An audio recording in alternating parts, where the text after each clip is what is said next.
ഇത് നമ്മൾ ബീഫ് കഴുകി വൃത്തിയാക്കിയതിൽ എന്തൊക്കെ ഇട്ടിട്ടുണ്ട് ഷെമിയൊക്കെ? ഉള്ളി, വെളുത്തുള്ളി, ഇഞ്ചി ചതച്ചത്, മുളക് പൊടി, മല്ലിപ്പൊടി, മഞ്ഞൾപ്പൊടി, ജീരകം, ഗരം മസാല.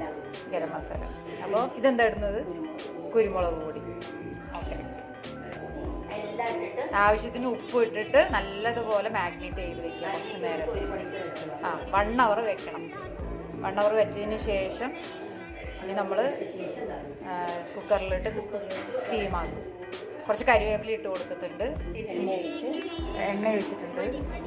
എണ്ണയിലോട്ട് പെരുംജീരകം, കുറച്ച് കരിവേപ്പിലയും കൂടെ ഇട്ട് ബീഫും നമുക്ക് ഇതിലോട്ട് ഇട്ട് ഒരു 5-6 വിസിൽ വരുന്നവരെ കുക്ക് ചെയ്യണം. പിന്നെ ഒരുപാട് വെള്ളമൊന്നും ഒഴിക്കരുത്, വെള്ളം അതിൽ നിന്ന് തന്നെ വരും. നമ്മുടെ ചാനൽ സബ്സ്ക്രൈബ് ചെയ്യാത്ത ഫ്രണ്ട്സ് ഒന്ന് സബ്സ്ക്രൈബ് ചെയ്ത് സപ്പോർട്ട് ചെയ്യുക. ലൈക്ക് ചെയ്യാൻ മറക്കരുത്, മാക്സിമം ഷെയർ ചെയ്യുക.